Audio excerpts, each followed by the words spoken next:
Le Seigneur m'avait montré une grande tête va tomber dans ces pays et ça va bouger les pays. Ça va bouger les pays. Voici les signes. Dans chaque province, yes, dans chaque province, il y aura l'arc-en-ciel qui va apparaître. Cet arc-en-ciel va apparaître, ça ne sera pas l'arc-en-ciel tout droit. Non, pas vertical. Ça sera rond.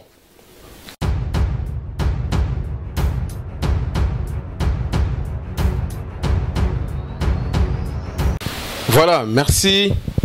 C'est avec un grand plaisir que je vous réalise cette émission. Les lois en Belabino, prophète des nations, prophète Jansi Nzambi Mpungu, Oyo Moko Yaba prophète Nakata République démocratique du Congo, Oyo quand même Aozaki, ko prophétisé sur pandémie Oyo Zanakata Mboka Mobimba Boyokaki, Oyo ya coronavirus. Alors, nous avons juste pour quelques minutes, après sa biso lisusu, d'éclaircissement sur pandémie en haut, évolution en haut, ils ont nini parce que tu qui mamba nungu tantôt ils ont le quota tantôt en tout cas tout ça vraiment la précision est belleté la raison pour laquelle tu qui mimba on pas naé yé mutu quand même après ça qui biso ba date na ba précision oh les lots il faut toyo kasi réellement évolution ya pandémie en haut ils ont nini. Bonjour prophète. Bonjour Cédric, comment ça va? Oui, ça va bien par la grâce de Dieu. Lelo, bande Kwebele, Balanda Biso, partout dans le monde, sur www Congo Promo. Oyo, dernièrement, prophète, tout qui a lancé un message sur concernant la pandémie Oyo. Et dans le monde entier, il y a coronavirus. Au pays qui badat, n'a pas précision sur Yango.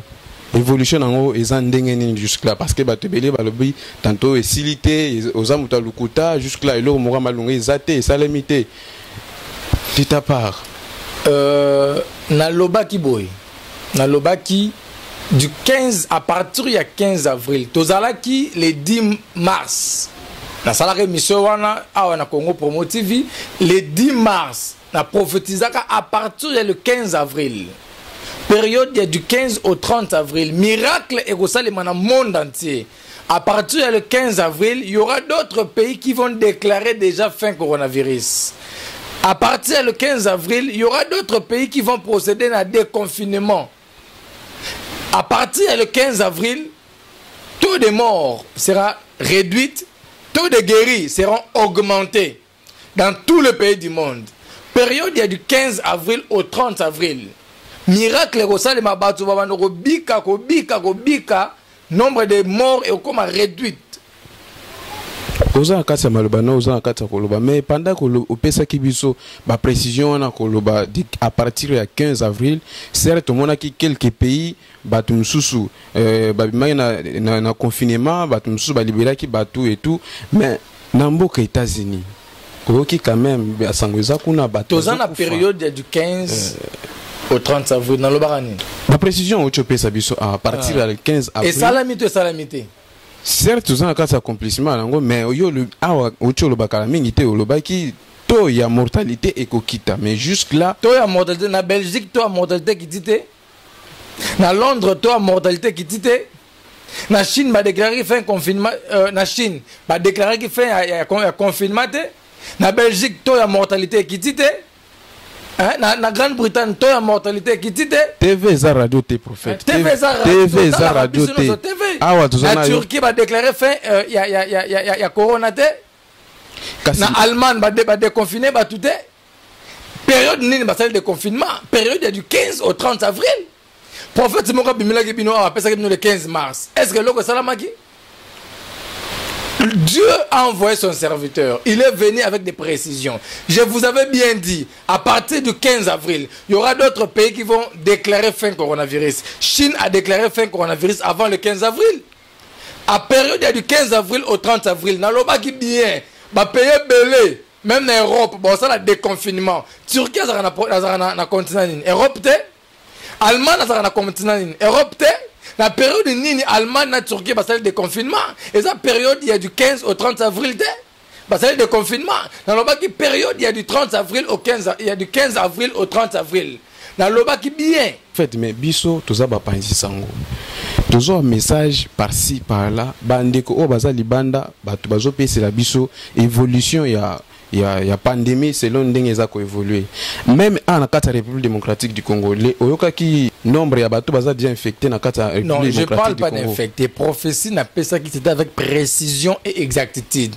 On n'a pas ça qui différence entre nombre de morts et nombre de guéris. Même dans la République démocratique du Congo, nombre de guéris est élevé que le nombre de morts. Bolingi sou nzamba kita ça bila bondima. Comme nzamba tindi ouvrier na bondima raté. Prophète toi les bino a passé le 15 mars le 15 mars. 100% échec. Hein? Bofingi na muto aye a passé bino loko bozo mona salima bofinga kaka. Ce qui m'avait poussé na lukanzambe pour na sakola likola ya pandémie oyo, ezaki eloko wana. Na yo qui murmure na mokili un prophète aloba qui et aussi le 15 mars ngabe on nzamba za lokumu. À savoir que avant même le 10 ba le 5 après ça qui prophétie wana. To comme ba le 8 mars be bato bazo kufa. Dès le 10 mars na yo ta prière na bin Seigneur tu dois me parler sur cette pandémie. Je dois avoir un message sur ça. Et il y a le qui pandémie aussi le 5 mars. Na mokili mais les 5 wana bato bakufa kiso ebele koleka les 6 bato bakufi lisusu to omoni nga na ye kobima na ye koloba non basala nzambe to fingamaki mingi ba scientifique bakomi koloba baza deuxième après Dieu na mokili ba docteur bakomi komita première place liboso nzambe na moni ba publication na ba réseaux sociaux ba médecins bazoloba après Dieu c'est nous ba scientifique bazoloba avant Dieu c'est nous. Ça m'avait choqué. Je m'étais dit, mais on est où là? Où sont les serviteurs de Dieu? Moi, je ne connais pas la magie. Je ne connais pas l'occultisme. Je ne connais qu'un seul nom que j'adore. C'est le nom de Jésus-Christ de Nazareth. Nayebi ki site na kota na nganga te. Nayebi ki ndoki te. Na keko luka nzambo abenganga. Nzambo atindanga. Naye ko luka yenga pona mokilo mobimba pona planète Terre siko tindanga na sela yo. Bana funga ba misa bakangi ba église. Nzambo za wapi? Mon fils, je veux faire les miracles dans cette planète Terre. Dis à mon peuple, à partir du 15 avril, le miracle va commencer à s'opérer dans tous les pays du monde. Je commencerai d'abord là où la pandémie a commencé en Asie. Il y aura un miracle efficace. À partir du 15 avril au 30 avril, déconfinement, ça on va payer Belé, Europe. Fin coronavirus, ça a déclaré. Ils ont cambié salami. Tout le monde avant le 15, Chine a déclaré fin coronavirus. Tout le monde Turquie fin coronavirus. Tout le monde Allemagne a déconfiné tout. Le nombre de morts ils ont réduit, le nombre de guéris est comme augmenté. Tout ce que j'avais prédit, il y a un salima. Et puis j'avais dit, à partir du 15 mai, pays sur l'Europe. Et aussi le déconfinement. Dans le bas, depuis le 10 mars. À partir du 15 mai, les pays sur l'Europe et ça, déconfinement. Dieu n'est pas un homme pour mentir, ni un fils de l'homme pour se repentir. Tout ce que Dieu dit, fait quoi? Ça s'accomplit. Ozape prophète le kolaba wana msusute ya moi litissimo bonase ya kiti ou bien parce que bazo poser la question qui est encore celui-là on bazalaka boy les lois yé commis ceux qui au quotidien en contact boy oh ma sœur salaboy RTL banda boy ça bonde mona bangote eza ndera kam tozo tonga muki. Mon frère, je viens de te dire tout à l'heure, je ne connais pas la magie, je ne connais pas l'occultisme, je ne connais pas la sorcellerie. Moi, je connais une seule personne qui m'a appelé dans son champ, qui m'a choisi. Et je connais l'heure et le jour où il m'a appelé. C'est Jésus-Christ de Nazareth. Je n'ai ni honte, ni peur de déclarer Jésus-Christ est Dieu. Je sais que le Christ est Jésus. Oh, l'occultisme a publié photo. La prophétie, chez moi, c'est un don. C'est une grâce, une faveur imméritée que Dieu m'a donnée, que le Saint-Esprit m'a accordé. Le ministère, c'est mon appel prophétique. Je l'exerce. L'onction, ce sont des sacrifices que je fais, que Dieu m'a accordé cette onction. Je suis un témoignage réel de Dieu. Je n'ai pas le temps d'aller toucher la magie. Jésus-Christ est plus puissant que l'occultisme. Jésus-Christ est plus puissant que la magie. Jésus-Christ est plus puissant que la sorcellerie. La Bible dit, il a reçu un nom qui est au-dessus de tous les noms. Quel nom qui peut ne pas triompher, qui ne peut pas s'agenouiller devant Jésus? Toboinde pour lobby oebi basang wekenda mason et surtout bino comment on a elenge boye prophète tout ça et puis le lobby to bando ka to bando zo appel par-ci par-là mais prophète na bino voilà boye boye tout ça et là on est zo boya bon wana tuzaki hors caméra toka ki dernièrement lansaki message moko ino mutu munene ya mboka oyo akokoi sama jusque là et là on ina mona qui concernant mboka na biso République démocratique du Congo. Ah, Cédric. J'avais prophétisé pour ces pays. Pour la RD Congo. J'avais bien dit. Le Seigneur m'avait parlé, il y aura une grande tête de ces pays qui va tomber. Dans combien d'états? Parce que il y a exactitude vraiment. Il y a vraiment exactitude. Juste là. Oui. Le coup est vraiment exactitude donc ma prophétie nous opérons avec exactitude et ça nani ako kufa ou ça mutumneni ya mboko dans les prochains jours. Une grande tête de ces pays va tomber. La grande tête basé belé tout ça en commençant d'abord par le président de la République ou Félix Antoine Tshisekedi surtout landi boye nani sénateur na ya vie to kiti boye bato basé belé premier ministre baza bato basé belé une grande tête. On ne comprend pas éclaircir bisonanu eza politique eza côté na bino ou bien eza Cédric, j'avais dit ceci. Dans ces pays, il y aura une grande tête qui tombera dans ces pays. Le Seigneur m'avait montré une grande tête va tomber dans ces pays. Et ça va bouger les pays.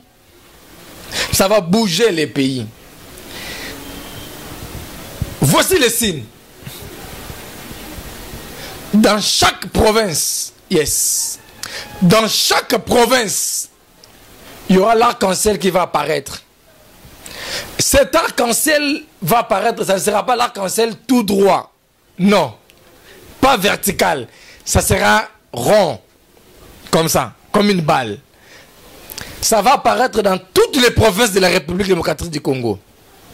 Ville capitale de Kinshasa, deuxième ville Lubumbashi, troisième ville Kisangani, quatrième ville Goma, Congo central. On verra l'arc-en-ciel qui va apparaître rond. Ça sera rond, ça ne sera pas vertical, non. Ça sera comme un cercle, comme une boule. L'arc-en-ciel va apparaître.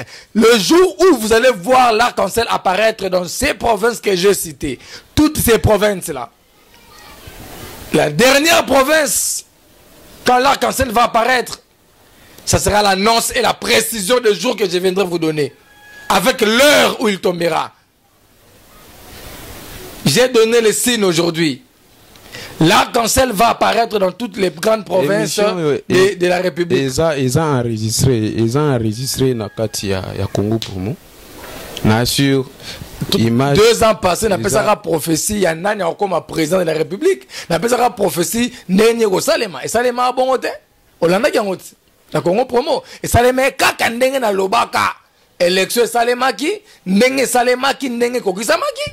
Suko, cette fois-ci, j'ai donné d'abord les détails, bassine prophétique, avant que na date. La prophétie se donne périodiquement. J'ai dit bien, il y aura une grande tête qui va tomber dans ces pays, ça va bouleverser le monde. Ça créera un grand trouble dans les pays. Après ça, avant que cette personne puisse tomber, c'est qui montrera que la personne tombera. Dieu même a dit. Tu verras les signes avant ta mort.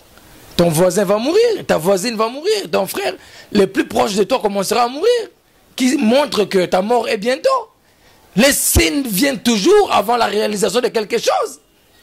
J'ai dit, il y aura l'arc-en-ciel qui va apparaître. L'arc-en-ciel va apparaître dans ces provinces que ces grandes provinces que j'ai citées, à Kinshasa, à Lubumbashi, à Kisangani, à Goma, au Congo central. Ces 5 grandes provinces, vous allez voir, l'arc-en-ciel va apparaître. L'arc-en-ciel ne sera pas vertical, mais ça sera rond. Ça sera significatif qu'un danger est permanent. Un danger est permanent. 5 fois. Et la 5e fois, je reviendrai au plateau pour vous donner la précision du journée et de l'heure que cela va se faire. Voilà. Toza koko ba petit à petit na suka ya émission na biso. Bino moko boki prophète Jansin Nzambi Mpongoni azo pese la ba date ba précision concernant oya eleko oya toza nango ya coronavirus ndenge pese la ki ba date nango accomplissement nango ti lelo ndenge za ko s'accomplir bino moko bozolanda évolution na kati ya chaîne na bino grand chaîne na bino Congo Promo prophète les jeunes congolais ont azui kisi amené ba recherche na azui kisi concernant coronavirus les lobby à cause de la peut-être dans la capitale ya République démocratique du Congo tout ça ozomona ki eza parmi ba chemin o nzambe ala kisakiyo oza kati ya ko s'accomplir parce que même ba mindele et bandaki na Chine ba mener d'études à kokité États-Unis kuto eza grande puissance ba mener ba recherche na bango ba kokité lelo jeune congolais âgé de 33 ans Kalami était azoki dans la République démocratique du Congo. Un mot par rapport à ça. Congolais andimaka ndekone congolais te. Ennemi ya congolais zalaka congolais. Munguna congolais zalaka congolais. Congolais bomaka étranger te. Congolais bomaka ndekona ye. Congolais ndima muninga ne congolais te. Mieux vaut andima étranger mais ndekone congolais ondima te. Ata ose luka malonga ba ondima te. Ba zela ti résultat. Même jour à résultat ba msuba boyo kaka. C'est ça être congolais. C'est ok si comme on va congolais baza ko sangana bango te parce que ko échoué ok liboso te. Ba poussa ba to liboso te. Ce jeune homme là avant à Madagascar ayaka na Congo. Il avait suggéré qu'il y a la solution nan dimaraye. Ba boya kaye, ba rejeta kaye. Mais awake na paye musu bandimi ba pese chance. Et récit qui poison, bachela qui coûte poison. Yo ka coûte bachela qui na poison salaté et tout. Ale bandimi na paye mususu et récit bon mo wela ye. Pona ni Congolais ni makondi mamutu teta ngozobelo makam. Congolais ni nya Congolais zalaka Congolais. Et ça étranger te. Congolais ndi mane mupaya. Banani kasi baza censé ya courir ko pesa bolingo na ba Congolais na ba lingana. Mutu quand même comme à niveau kondima oza evre oza le quoi power nzambe a pesio likab oza nango batu musoko ba comme na niveau ya kondima pe ko lingayo. Banani baza censé ya kokotisa biso idéologie wana ya amour wana kati biso. Le prophète n'a jamais été acclamé chez soi quoi. Un prophète n'a jamais été bien réussi dans son pays. Ça c'est même Jésus l'a dit. Nul n'est prophète chez soi. Et ça dans le biblique. Et ça dans le kala. Nul n'est prophète chez soi. Moi j'aimerais épingler une chose avec toi. Total abisso moko soyons réalistes bandeko nanga, soyons réalistes. Dubaï, ils en Asie. Coronavirus est frappé makasi. Mais zongi si ba refoulé ba congolais bazaki kuna. Bazongi si bango nyonso na Congo. Avion et quitter si bango nyonso na aéroport. Et puis gouvernement ezu bango à partir de l'aéroport bazongi si bango na ba famille na bango. Mais bien aimé. Mais Congolais on a ndé total tomando tala bili l'évolution na bango na eza ba Congolais ba commerçant ba kenda ko somba bilo ko na commerçant ba vanda na Congo ba kenda somba bilo na Dubaï ba kuta na confinement ba tsekali kuna. Écoutaki bango ndé kuna alors ba séjour na bango sila ki du bazaki sona ba mbongo te fala ki bazonga. Mais ba kuta na coronavirus makasi. Ka balobi ba tester bango no ba tester bango bazongi bango na bandako. Ba tester bango na nina thermomètre pour température epesi 36 degrés Celsius yango balobi ke thermomètre epesi 36 relaxé ke baza na fièvre te baza malamu bazongi bango na bandako mais bon ba uti wapi na Asie esika corona makasi oh parmi bango bazaki na 2-3 personnes oh tout à l'heure na ba journaux bazaki atteint oui bien je pense 2-3 personnes parmi groupe ya ba congolais na bazaki positif. Mais bazongi ici malgré ça positif azonga na mboka na ye et bon ba on mususu wana ba voyager vol moko hein Et corona pe ma respiration. Basali toute une journée na kata avion bango ne sont ensemble. Ale bazongi na ba famille na bango. Tala corona ba bilembo nango ezaka fièvre té, on se trompe. Même mot de tête. Quand mot de tête pété, oyoka net angine, moi grippe, nzoka yango. Et quoi ça va pas tellement douleur mon akata nzoto mais fièvre yango 36 degrés Celsius. Fièvre yango 36 c'est mozoka mot de tête. 36 c'est mozoka moi gorge passe. Ben c'est gorge ko c'est mon thermomètre. Non. Fallait bazo bango, ba memi bango ata na hôpital moko, to ba bango en quarantaine. Pendant observation, ba confiner bango nan. Si un temps malande na bango parce que ba signe nango e bimaka en un clin d'œil non. Ba ça les voyage ensemble na ba tumi ça to baza positif. Fallait pas observer bango ata même pendant 10 jours. Ba observer bango te mbala moko bokena bandako na bino.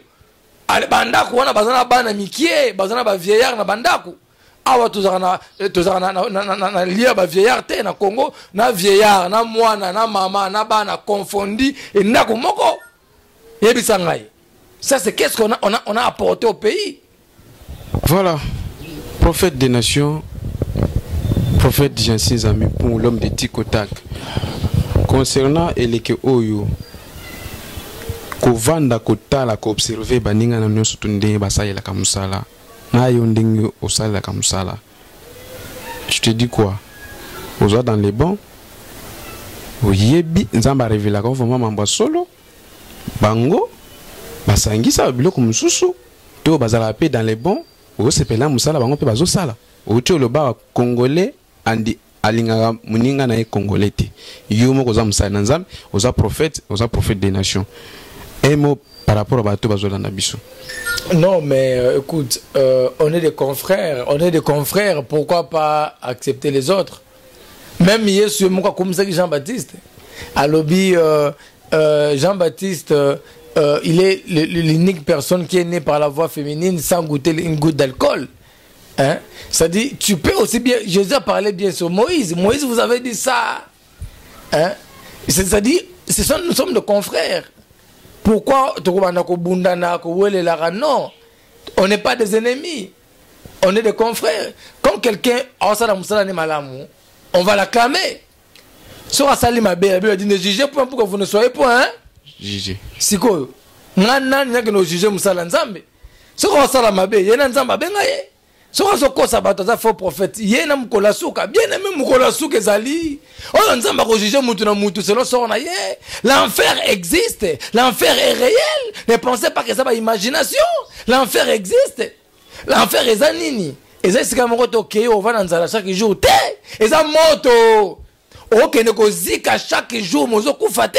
Ozo senga liwa, mais liwa zo yate. Et puis, babenga on a éternité. Éternellement. Réincarnation batera batoza lukuta. Oh, ozo ngasuna mokili bazo kosabino. Simba kiso mwana oke no kufa na enfer. Ose nga mai na peso mai te na lola.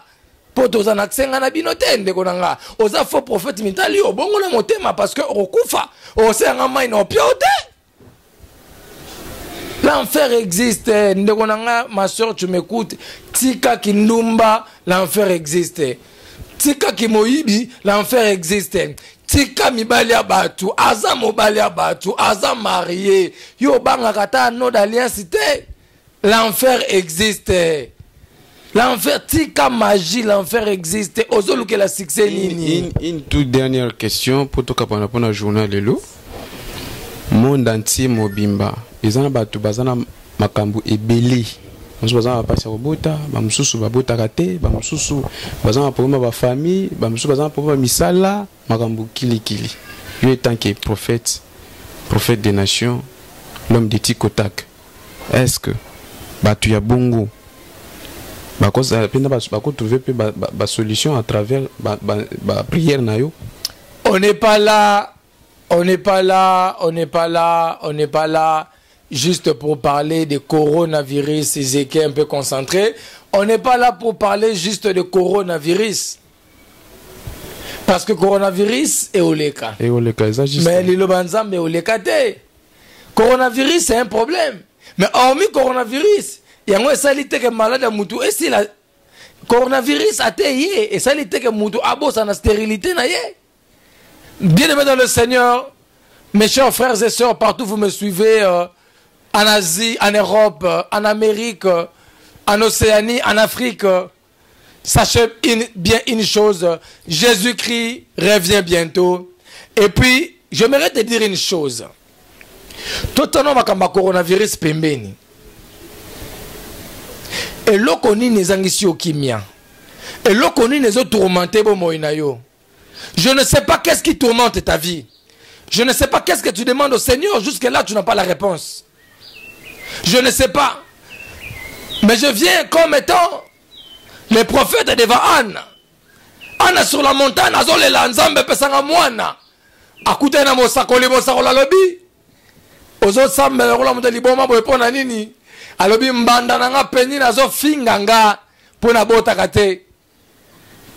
Mosakola lobi na ye ane oyo kako ozo mwana. Oh my God. J'aimerais prophétiser pour quelqu'un qui m'écoute à cette heure ici précise. Toi qui as la stérilité, tu as le chômage, tu as la célibat. Les médecins ont déclaré une intervention chirurgicale sur toi. Il y a une réopération qui est prononcée déjà. Tu as le cancer, tu as le VIH-Sida. Je ne connais pas ton problème, mais ce que je sais, ton problème a un nom. Ta maladie a un nom. Ton ennemi aussi a un nom. Mais au-dessus de ce nom-là, il existe un nom, qui est le nom de Jésus-Christ de Nazareth. Je viens comme ce prophète devant Anne, devant toi, pour te dire, cette année même ne finira pas. Ta stérilité libérera ton corps au nom de Jésus-Christ. Mbula oyoko sila te stérilité na oyoko sila. Mbula oyoko sila te. Sida wane zo limwa na makila na yo. Maladie wane zo bima na nzoto na yo. Je déclare la guérison sur toute personne qui est malade à cet instant. Yo oza malade ozo kangai nisika ozali simba téléphone na yo zala concentré. Je libère une onction de guérison sur toi. J'aimerais juste quelqu'un qui a la foi. Une seule personne qui a la foi, qui croit. Là où tu es, touche ton portable. Il y a une puissance de Dieu, bien-aimé, dans l'Éternel, qui va sortir de ma bouche, qui va entrer là où tu es, dans ton corps. Car il est écrit, la foi vient de ce qu'on attend. Ce qu'on attend vient de la parole de Dieu. Jésus a dit, qui m'a touché? C'est parce qu'il avait senti dans lui, il y a quelqu'un qui l'avait touché. Yes. Il avait senti dans son corps, il y a quelqu'un qui l'a touché. J'aimerais que tu puisses toucher ton portable. Il y a une forte onction qui sort de ma voix, qui touche ton portable et qui va t'affecter maintenant. Ta maladie va disparaître dans ton corps. Ta maladie va disparaître dans ton corps. Chers serviteurs de Dieu, servantes de Dieu, écoutez-moi. Touchez votre portable, soyez connectés dans ces voix, car il y a une fraîche onction qui va sortir de ton portable et qui va t'affecter au nom de Jésus-Christ de Nazareth. Tu auras l'affectation juste par téléphone et tu vas témoigner. Quelqu'un qui est en train de nous écouter en direct, qui a des maux de tête, qui va recevoir la guérison maintenant. Tu vas constater que les douleurs que tu ressentais vont disparaître. Tu vas constater que les douleurs que tu ressentais vont disparaître. Si tu l'as constaté, manifeste-toi dans les commentaires. Que le Seigneur Dieu vous bénisse. Il y a ce qu'on appelle les origines familiaux. Maladie maman n'a bien belé en komelio. Maladie papa n'a bien belé en komelio. Babengo une maladie héréditaire. Je les détruis au nom de Jésus-Christ de Nazareth. Je les détruis au nom de Jésus-Christ de Nazareth. Corona on ndenge bandi. Ndenge osila. Et toucher ni yo, ni famille na yo, ni ndekwa famille na yo, na kombo na Yesu Masia. Ce qui on dit me ça mène bien. Voilà. Pinimoko Boki, prophète des nations, prophète Jansin Zami, pour ndenge to solo na ye, ba suggestion na bino, ba remarque na bino, to zana on pose ça, juste pour na quoi, mais ba question na bino, to zana on pose ça, juste pour que toi améliorer musala oyo, to continuer na kosa lango lolenge esenge les prophètes justement par rapport à l'émission lelo tokabona awa Merci, chers téléspectateurs. Merci, mes chers frères et sœurs, mes bien-aimés dans le Seigneur. Vous qui m'aimez beaucoup, vous qui me détestez beaucoup, vous qui m'encouragez et vous qui me critiquez beaucoup, je vous aime énormément. Je vous aime tellement énormément. Je ne sais pas à quel point j'aime les gens qui me critiquent, qui m'insultent. J'aime beaucoup les gens qui m'aiment aussi et les gens qui m'encouragent. Que le Seigneur vous bénisse tous qui avez donné vraiment votre temps pour être en direct avec nous. Que le Seigneur vous bénisse. Moi, c'était votre humble serviteur, les prophètes des nations, prophète Jansi Nzambi Pungu, l'homme des tic-tac, que j'appelle toujours l'homme de précision et d'exactitude. Voilà, on est à la fin de notre émission. C'est pour ça que je tiens à remercier plus précisément les anges qui nous ont accompagnés dans cette émission et toi qui m'écoutes maintenant, qui me regarde avec une belle sourire, que mon Dieu vous bénisse. Merci beaucoup Cédric. Je tiens à remercier pour cette émission avec Congo Promo TV. Merci, c'est à moi de vous remercier, prophète des nations, Jansi, l'opportunité au Pesaki Bisso. Je dis un grand merci à patron Mukolo Cheno Raf Ngindo. Là, c'est Cédric, Oboyoka Yoka Yoka, Kombo Belé Belé, cette fois-ci. Vous allez toujours Nangaï, appel Nabino, et ça l'a bien, question, juste pour que Topé Sabino Makamundenge et Sengeli. Je remercie Wazaki Sima Kamera, Zeke, le bien-aimé Zeke, qui est Zeke, Torobosana Zekete, Moutou Assista Kibiso, Bomoni Biso en direct sur notre aussi page Roger, Facebook, qui était derrière la caméra. Derrière la caméra. Merci beaucoup à Roger, l'assistance Nabino. On se retrouve prochainement. Bye bye.